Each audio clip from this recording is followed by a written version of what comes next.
Hey everybody, let's take a look at this video. This will be part A. The judge is speaking to the defendant and his attorney about him being coddled in the community. There is perhaps any sort of So here's the attorney, and as you can see, he's the defendant. This is going to be part A. Stick around, please, for part B, the commentary. monitoring that Mr. King can have while he's out of jail, or perhaps testing. He would be agreeable to something like that. But we just don't feel like him being in jail. I personally, I don't believe that he's going to be a danger. He's got the support of his grandmother, who's here in court with us today.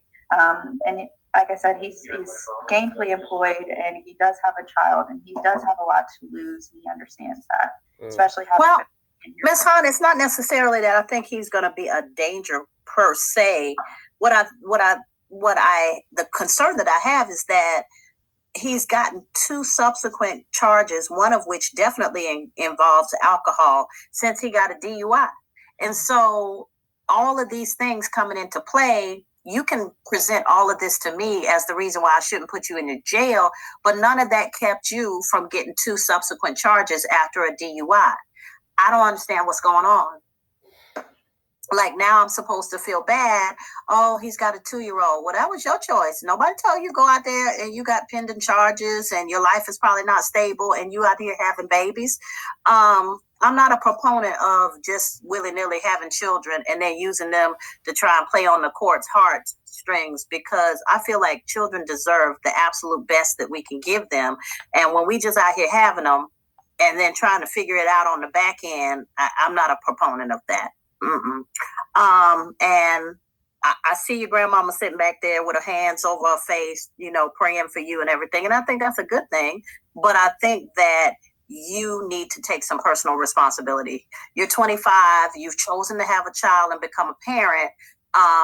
But you also have committed, allegedly, you have 3 different pending cases, not charges. You got 1, 2, 3, 4, 5, 6 pending charges before the court, and over the course of 2 years. And so I don't understand why I should now let you out again and risk you getting another charge.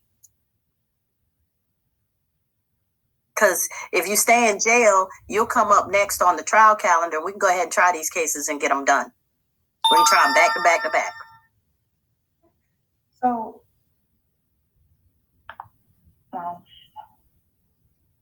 one second. Okay, so we got a little. Now at Hardee's, 2 hand-breaded chicken tender wraps are only $5. Choose your favorite flavors for endless combinations. 2 wraps, just $5. Your Honor.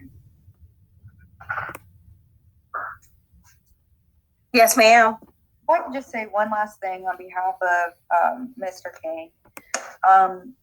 Your Honor, obviously we still would like for him to be released, but I know that Your Honor is concerned about alcohol. Mr. King hasn't had any infractions involving alcohol or any issues with alcohol, at least since April of 2022. So it's going on almost 2 years. August of 2022.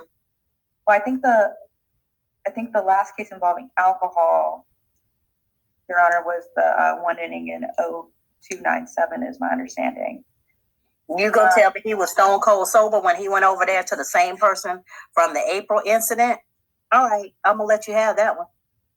Thank you, Your Honor. But so, Your Honor, Mr. King and his grandmother was also kind of chiming in as well and let me know that there aren't any concerns, at least we don't believe that there are any concerns that the court should have about alcohol.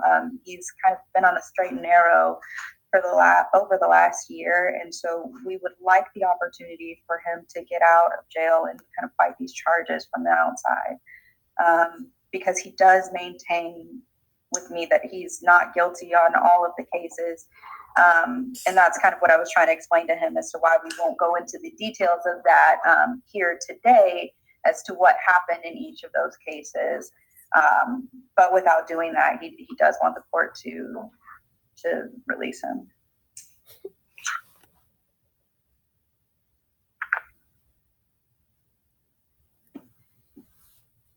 All right. If I release him, he's going to test every 2 weeks for substances. If he misses a test, he comes back to jail. If he tests positive, he comes back to jail. That's fine, Your Honor. All right, draw up the order. Thank you. He'll go to he'll make an appointment with the probation office, and he'll test every 2 weeks. If he misses a test, he's coming back to jail. If he tests positive, he's coming back to jail for any substance, alcohol or anything else. Thank you, Your Honor. All right. You can go back with the sheriff's office, Mr. King. He's not to have any contact, no contact, not social media, not text message, phone, nothing with Frazier, K.N. Frazier. Any contact with her, he comes back to jail. Thank you, Your Honor. That's the baby mama, I take it. Yes, Your Honor, that's correct. Okay, no, still. Because I'm assuming that he hasn't married this woman or legitimized that child. Not to my knowledge, Your Honor. We're going to start doing stuff the right way. Until those things happen, he is not the legal parent of that child. If folk just want to come out here and just be having babies, that's on them. But understand the situation it puts you in when you don't have those things in place. And so, no, he's not to have any contact with the baby, not through the grandmother. The grandmother can't call her. No, y'all can't see the baby unless unless the Superior Court of Clayton County or the court where the baby resides decides that there's a visitation that has been set up due to a legitimation petition that has been filed. So this is the sacrifice you're going to make. When we start doing things the right way, then we don't have these issues. But no contact with K.N. Frazier or the child of K.N. Frazier. No, Grandma, no. Come on up, ma'am. See, your grandson is in this situation because somebody's always taking up for him, and he's not getting responsibility for the things he's doing. I understand that, Your Honor, and thank you for allowing me to speak. But what we did, his mother and I, when they were having their spats, we only go pick up the baby now, or me or his mother. And you shouldn't have to do that because they should be grown enough. If they're grown enough to have a baby, they should be grown enough to co-parent. But anytime the grandmama and the mama have to get involved in transporting the baby because they can't get along, that tells me that they're immature and shouldn't have had the baby in the first place. So he needs to grow up. And no, I'm not going to facilitate that. No, ma'am. Well, actually, it was his idea. I don't care. Not to have the interaction. I don't care. He had a baby with that woman. If he can't now co-parent with her, that tells me something about the fact that they shouldn't have even had a baby together. So no, y'all can't have any contact with her until such time as that baby is legitimized through the courts.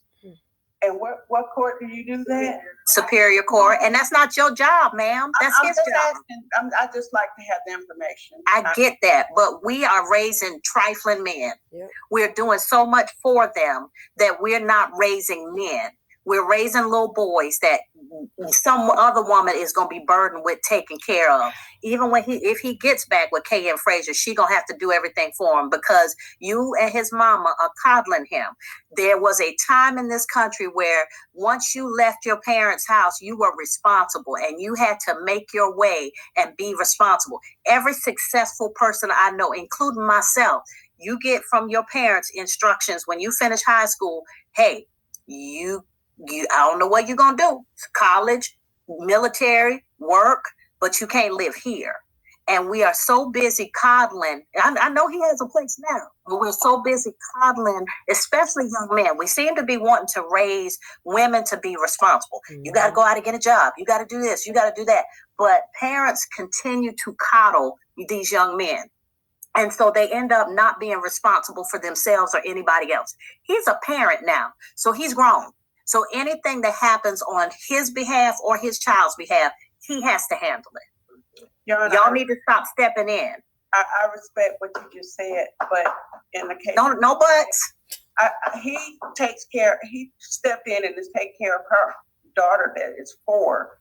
So and my family and everybody that knows him respects him as a good father. So I cannot let it be said that he's not a good parent. I didn't say he wasn't a good parent. I said they weren't mature enough to co-parent.